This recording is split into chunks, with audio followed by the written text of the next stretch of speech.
할렐루야. 참으로 좋은 봄이 우리 곁에 다가왔습니다. 이제 꽃들이 잔치를 벌이고 있는 좋은 계절입니다. 우리 사랑하시는 성도님들 가정에도 봄의 기운이 충만하기를 축원합니다.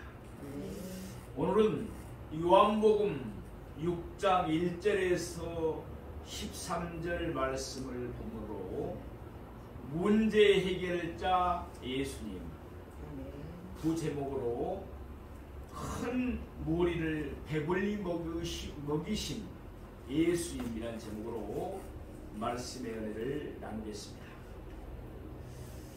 요한복음에는 예수님이 행하신 표적이 8가지가 소개되고 있습니다.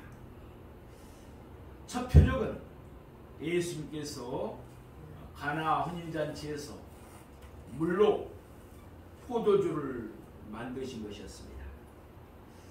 두 번째 표적은 예수님이 왕의 신하의 아들의 병을 고쳐주신 것이었습니다.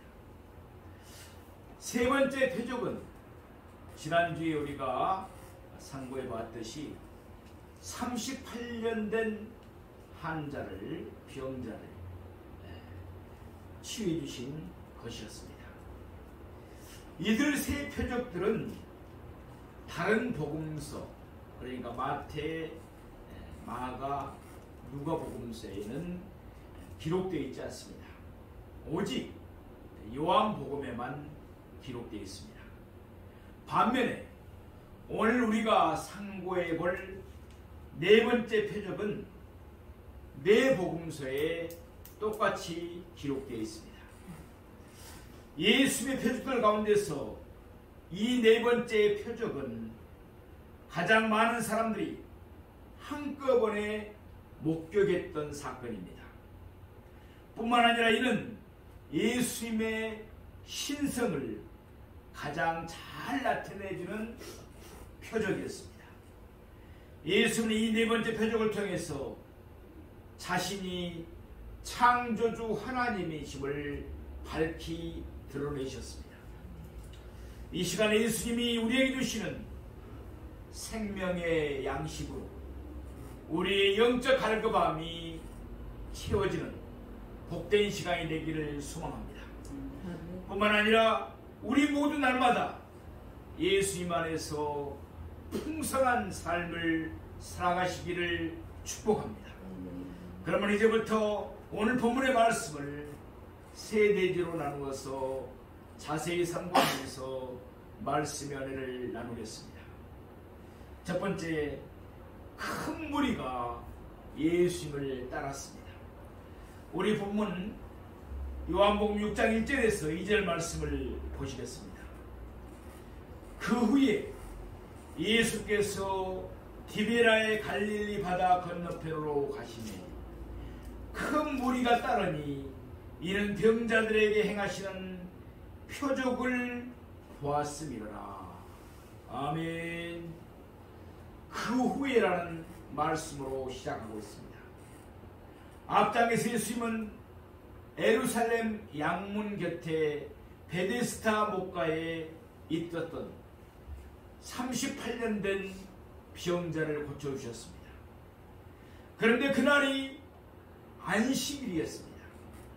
유대인들은 예수님이 안식일을 범한다고 해서 예수님을 핍박했습니다. 뿐만 아니라 예수님이 그 일로 인해서 자신을 하나님과 동등으로 삼으신다고 해서 예수님을 죽이고자 했습니다. 그러므로 예수님은 예루살렘을 떠나서 갈릴리로 돌아오셨습니다. 다른 복음서에 보면은 이때 예수님은 갈릴리에서 많은 기적들, 표적을 행하신 것을 볼 수가 있습니다. 예수님은 백부장 종의 병을 고쳐주셨습니다. 나인성 가부의 죽은 아들을 살려주셨습니다. 해당장 야이로의 죽은 딸도 살려주셨습니다. 두 맹인의 눈을 보게 해주셨습니다. 12회를 혈류증으로 앓던 여자의 병도 치유해 주셨습니다. 이 모든 일이 이때 갈릴리에서 이루어졌습니다. 이러한 일들이 있은 후에 예수님은 제자들과 함께 디베라 갈릴리 바다 건너편으로 가셨습니다. 갈릴리 바다는 디베라 바다라고 불리기도 했습니다. 따라서 오늘 본문의 정확한 뜻은 예수님이 갈릴리 바다 곧 디베라 바다 건너편으로 가셨다는 것입니다. 같은 내용을 담고 있는 누가복음 9장 10절 말씀입니다. 사도들이 돌아와 자기들이 행한 모든 것을 예수께 여쭈니 데리시고 따로 벳세다라는 고을로 떠나가셨으나 라고 말씀합니다. 이와 같이 때 예수님이 제자들을 데리시고 가셨던 갈릴리 바다 건너편은 벳세다라는 고을이었습니다. 오늘 본문 2절 말씀은 이와 같이 시작합니다. 큰 무리가 따르니. 이미 예수님은 많은 사람들에게 알려졌습니다. 사람들은 예수님이 제자들이 탄 배가 어디로 가는지 눈여겨보았을 것입니다. 그리고는 얼른 그곳으로 가서 예수님을 따랐습니다. 이는 병자들에게 행하시는 표적을 보았습니다. 큰 무리가 예수님을 따랐던 이유는 뭐였어요? 예수님께서 많은 병자들을 치유하는 표적을 보았기 때문이라고 합니다. 또한 그들이 예수님을 믿고 하나님의 자녀가 되는 권세를 얻기 위해서 예수님을 따른 것이 아니었습니다. 그들이 예수님을 사랑해서 따른 것도 아니었습니다. 단지 그들은 예수님이 행하시는 표적을 보았기 때문에 예수님을 따른 것입니다. 그들의 관심은 오로지 예수님이 행하시는 표적에 있었던 것입니다. 나중에 예수님이 자신을 따르는 자들에게 요구되는 희생을 말씀하시자 그들은 다 예수님을 떠나버렸습니다. 한마디로 그들은 순전히 이기적인 목적으로 예수님을 따랐던 것입니다. 우리 요한복음 6장 3절 4절 말씀을 보겠습니다. 예수께서 산에 오르사 제자들과 함께 거기 앉으시니 마침 유대인의 명절인 유월절이 가까운지라. 아멘. 예수님은 제자들을 따로 데리고 산에 올라가셨습니다.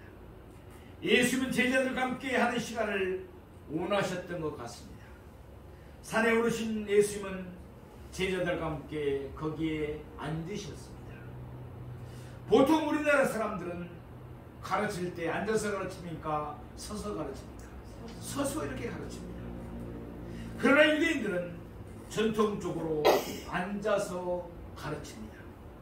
누가복음 4장 20절 말씀입니다. 책을 덮어 그 맡은 자에게 주시고 앉으시니 해당에 있는 자들이 다 주목하여 보더라. 이때도 예수님은 제자들을 가르치시고 거기에 앉으셨습니다. 4절 말씀처럼 때는 마침 유대인의 3대 명절 중에 하나인 유월절이 가까이 오고 있었습니다. 이는 그곳에 큰 무리가 모인 이유를 지금 설명해 주고 있습니다. 당시 유대인 남자들은 1년에 3차례씩 큰 명절을 맞이하면 가족들을 데리고 예루살렘에 올라갔습니다. 그러니까 명절은 유월절을 맞이해서 큰 무리가 함께 예루살렘으로 올라가는 도중이었습니다. 그러므로 그곳에 큰 무리가 순식간에 모일 수가 있었습니다. 그들은 이미 예수님이 병자들에게 행하신 표적을 보았으므로 부지런히 예수님을 따랐던 것입니다. 누가복음 11장 말씀입니다. 무리가 알고 따라왔거늘 예수께서 그들을 영접하사 하나님 나라의 일을 이야기하시며 병 고칠 자들은 고치시더라. 아멘. 이 말씀대로 그때 예수님은 그들을 영접하시고 하나님 나라를 말씀하시고 그들의 병도 고쳐주셨습니다. 사랑하시는 성도 여러분, 요한복음 6장 37절에서 예수님은 이와 같이 말씀하셨습니다. 아버지께서 내게 주시는 자는 다 내게로 올 것이요 내게 오는 자는 내가 결코 내쫓지 아니하리라. 우리가 예수님에게 나갈 때 예수님은 결코 우리를 내쫓지 않으십니다. 예수는 언제나 우리를 기쁘게 영접해 주십니다. 그러면서 예수님은 우리를 말씀으로 이끌어 주시며 아울러 우리를 긍휼히 여겨 주십니다. 우리의 부족과 필요도 모두 충족시켜 주십니다. 그러므로 언제나 예수님에게 가까이 나아갈 수 있는 우리 모두가 되기를 소망합니다. 두 번째로 예수님은 큰 무리를 불쌍히 여기셨습니다. 오늘 보면 요한복음 6장 5절에서 6절 말씀을 보시겠습니다. 예수께서 눈을 들어 큰 무리가 자기에게로 오는 것을 보시고 빌립에게 이르시되 우리가 어디서 떡을 사서 이 사람들을 먹이겠느냐 하시니 이렇게 말씀하시면 친히 어떻게 하실지를 아시고 빌립을 시험하고자 하시리라. 아멘. 예수님을 눈을 들어 큰 무리가 자기에게 오는 것을 보셨습니다. 지금 예수님은 제자들과 함께 잠시 쉬시기 위해서 산에 올라가셨습니다. 그럼에도 불구하고 예수님은 자기에게 오는 큰 무리들을 물리치시거나 피하라고 하지 않으셨습니다. 예수님은 자기에게 오는 큰 무리를 보시고 빌립에게 이렇게 물으십니다. 우리가 어디서 떡을 사서 이 사람들을 먹이겠느냐? 요한복음 1장 44절 말씀처럼 빌립은 벳세다 사람이었습니다. 그러므로 예수님은 그곳이 바로 벳세다이기 때문에 그곳이 고향인 빌립에게 아마 이렇게 물으셨을 것입니다. 물론 그때 빌립의 조언이 필요해서 예수님께서 빌립에게 물으신 것은 아닙니다. 6절 말씀처럼 예수님은 친히 어떻게 하실지 알고 계셨습니다. 다시 말해서 예수님은 표적을 행하셔서 그곳에 있는 큰 무리들을 배불리 먹이실 것을 알고 계셨습니다. 그때 예수님은 빌립을 시험하셨던 것입니다. 말하자면 예수님은 제자들의 믿음을 키워주기를 바라셨던 것입니다. 어려운 일이 있을 때 예수님만 믿고 의지하면 얼마든지 해결할 수 있다는 것을 예수님은 제자들에게 가르쳐주고 싶었던 것입니다. 그러면 예수님의 시험을 통과하기 위해서 빌립은 어떻게 대답했어야 될까요? 예수님이십니다.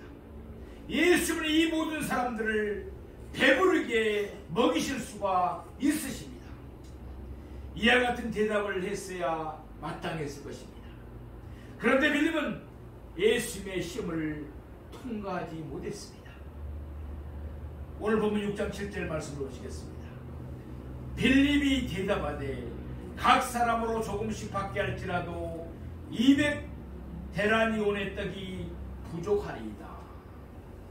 빌립은 나름대로 돈이 가장 적게 들도록 계산했을 것입니다. 인간적인 생각으로 그런 계산을 했을 것입니다. 그러므로 그는 예수님의 질문에 이와 같이 대답합니다. 각 사람이 떡을 조금씩만 받게 하더라도 200데나리온 이상의 돈이 들겠나이다. 한 데나리온은 당시 노동자의 하루 품삯이었습니다. 요즘 노동자 하루 품삯이 보통 10만원에서 15만원 정도 하죠. 따라서 200데나리온은 지금으로 이야기한다면 2천만원에서 3천만원 정도 되는 금액입니다. 이런 돈이 실제 있다 할지라도 그만한 사람들을 먹일 만한 음식을 파는 데가 없었습니다. 결국 빌립이 말하고자 하는 결론은 무엇입니까? 예수님이 제시하신 질문은 전혀 실현 불가능하다는 것입니다. 지금도 그렇습니다. 예수를 믿지 않은 사람들, 또 교회를 다녀도 예수님의 전지전능하심을 믿지 않은 자유주의 신학자들, 이런 사람들은 이런 기적들, 표적을 믿지 않습니다. 빌립의 문제점은 그가 큰 무리만 보았지 예수님의 크고도 무한하신, 전지전능하신 것을 믿지 않았다는 것입니다.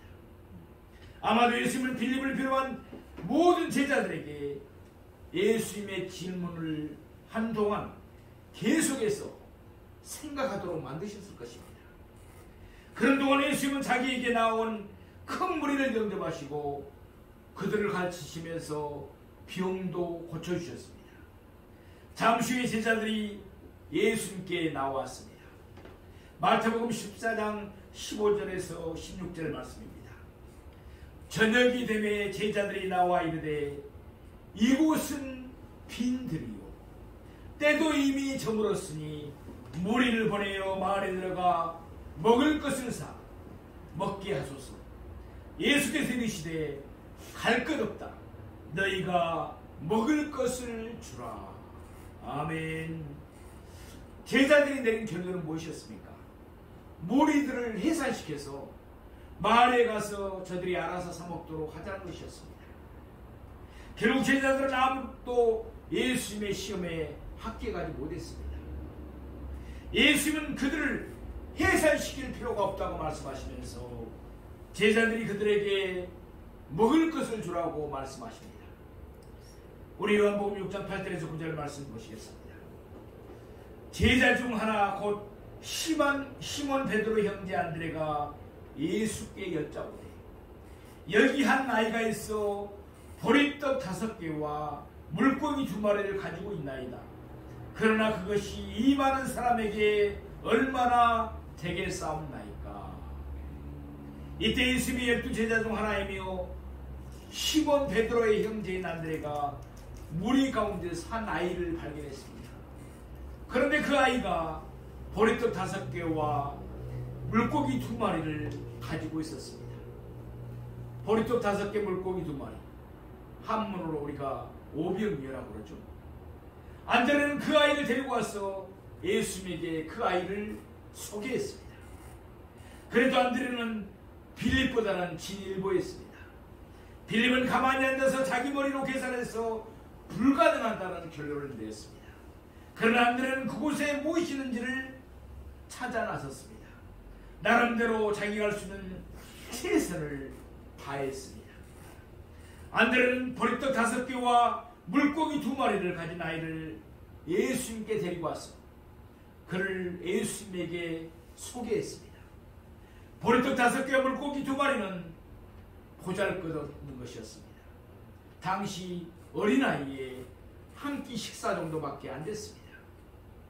그러나 그것이 예수님의 손에 들려지니까 5,000명을 모두 배불리 먹게 하시고 12강주리가 남은 줄로 믿습니다. 보잘것없던 지팡이였지만 예수님이 있으시니까, 하나님이 있으시니까 홍해가 갈라지고 반석에서 물이 난 줄로 믿습니다. 보잘것없는 물맷돌이었지만 다윗을 통해서 하나님이 쓰시니까 그 거인 골리앗을 쓰러뜨린 줄로 믿습니다. 마찬가지로 여기에서 말씀을 전하는 종도 연약합니다. 우리 성도님들도 연약합니다. 그러나 예수님이 쓰시면 우리를 통해서 놀라운 표적이, 능력이 나타날 줄로 믿습니다. 그러므로 우리 자신을 예수님께 드려서 예수님이 우리를 쓰시도록 하십시다. 우리의 약한 데서 예수님의 능력이 온전하게 나타날 줄로 믿습니다. 그래야 할 때 우리에게는 쓰임을 받는 기쁨이 충만할 것입니다. 이러한 은혜가 우리 모두에게 있기를 축원드립니다. 세 번째로 예수님은 큰 무리를 배불리 먹으셨습니다. 우리 요한복음 6장 10절 말씀을 보겠습니다. 예수께서 이르시되 이 사람들로 앉게 하라 하시니 그곳에 잔디가 많은지라 사람들이 앉은 이 수가 5,000명쯤 되더라. 아멘.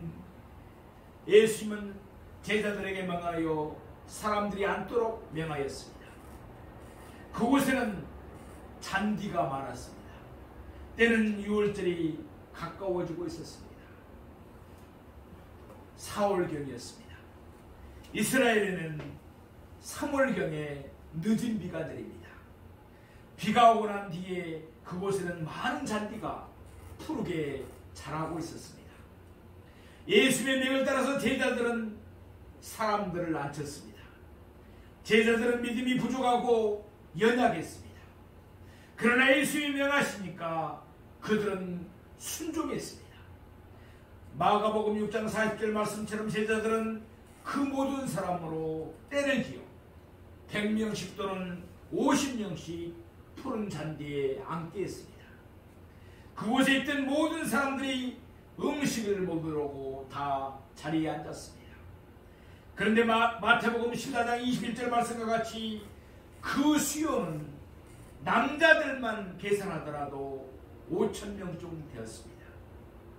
유대인들은 수요를 셀 때, 사람 수요를 셀 때 건강한 20세부터 약 한 50세까지 이런 건강한 남자들만을 셉니다.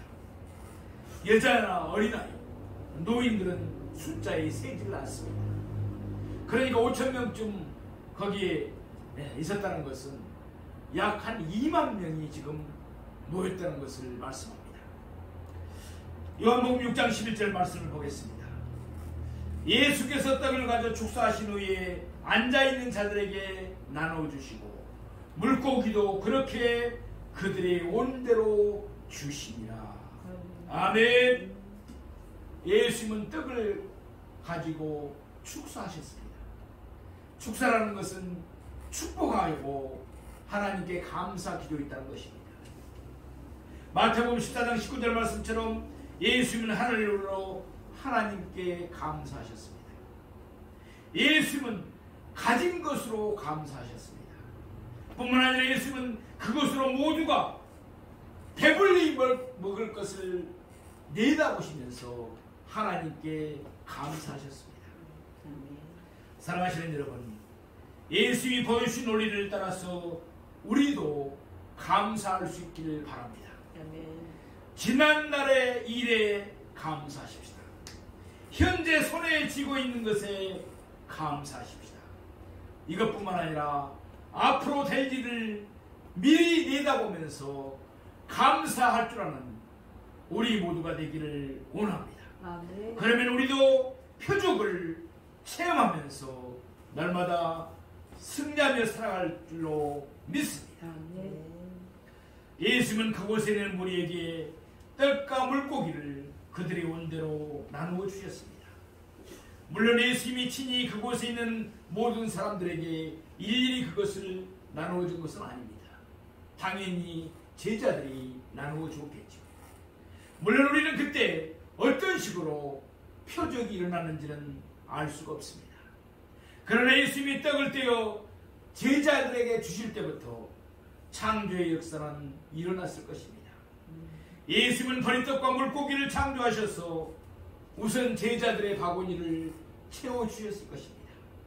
그리고 제자들은 사람들에게 그것을 나누어 주었을 것입니다.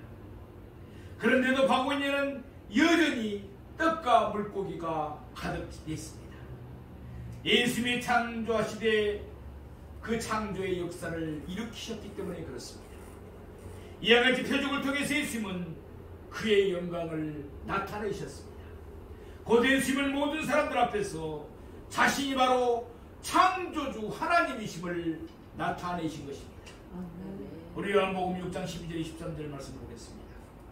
그들이 배부른 후에 예수께서 제자들에게 이르시되 남은 조각을 거두고 버리는 것이 없게 하라 하심으로 이에 거두니 버리떡 5개로 먹고 남은 조각이 12바구니에 찼더라. 아멘. 그들이 배부른 후에 빌립이 말한 대로 각자가 조금씩만 받아먹은 것이 아니었습니다. 그들은 온대로 양껏 먹었습니다. 보리떡만 배불리 먹은 것이 아니었습니다. 물고기도 양껏 마음껏 먹었습니다. 그곳에 있는 모든 사람들이 다 배불리 먹었습니다. 더군다나 그들이 먹은 보리떡과 물고기는 예수님께서 창조하신 것이었습니다. 그러므로 그들이 먹은 보리떡과 물고기는 인류가 타락하기 전에 에덴 동산에 있었던 식물처럼 너무나도 신선했을 것입니다. 그러니 그들의 만족감은 컸을 것입니다. 모두가 배불리 먹고 난 뒤에는 남은 조각들이 있었습니다. 예수님의 은혜는 그만큼 풍성했다는 것입니다. 예수님은 제자들에게 남은 조각을 거두고 버리는 것이 없도록 하라고 말씀하셨습니다. 맡은 바 받은 바 은혜를 남용하지 말고 소중하게 생각해야 할 것을 말씀하시는 말씀입니다. 예수님의 말씀에 따라서 제자들은 남은 조각을 거두었습니다. 그 결과는 보리떡 5개로 남은 조각이 12바구니에 찼더라 라고 말씀합니다. 처음 제자들이 각자의 바구니를 들고 사람들에게 나누어 주기 위해서 갈 때 그들의 바구니는 가득 찼을 것입니다. 그때와 마찬가지로 지금 그들의 바구니는 여전히 가득 차 있었습니다. 그 많은 사람들이 다 배불리 먹었는데도 바구니에 있는 보리떡은 조금도 줄어들지 않았던 것입니다. 사실 그동안 제자들은 그들에게 음식을 나눠주려고 먹을 겨를이 없었을 것입니다. 제자들의 바구니에는 남은 보리떡과 물고기가 가득 차 있었습니다. 제자들은 각자의 바구니에 있는 음식을 꺼내서 예수님과 함께 먹었을 것입니다. 예수님에게는 따로 바구니가 없었기 때문에 제자들은 그들의 바구니에 있는 음식을 예수님과 함께 나누었을 것입니다. 그동안 제자들은 사람들에게 음식을 나누어 주느라고 많이 애썼습니다. 그런 후에 예수님이 창조하신 신선한 음식들을 맛보자 제자들은 그때의 감격을 잊을 수가 없었을 것입니다. 그러므로 이 표적만큼은 마태, 마가, 누가, 오늘 본문이 나오는 요한복음 4복음서에 다 기록되어 있습니다. 사랑하시는 성도 여러분, 문제가 있으십니까? 어려움이 있으십니까? 문제를 해결해 주실 예수님 발 앞에 내려놓고 기도하시기 바랍니다. 예수님의 은혜는 풍성합니다. 무한합니다. 결코 담이 없습니다.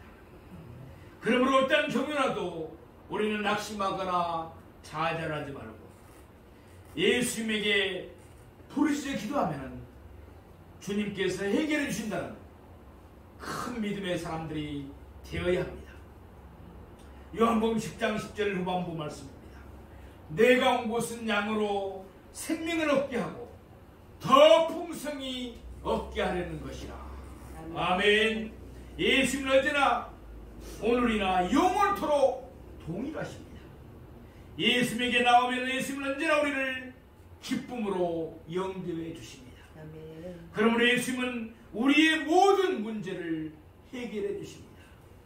예수님은 우리의 부족을 채워주실 뿐만 아니라 우리의 삶을 풍성케 해주십니다. 그러므로 이번 한 주간도 늘 예수님과 동행하면서 날마다 예수님 안에서 풍성한 삶을 누리는 저와 여러분이 되시기를 주님의 이름으로 축원드립니다. 기도드리겠습니다.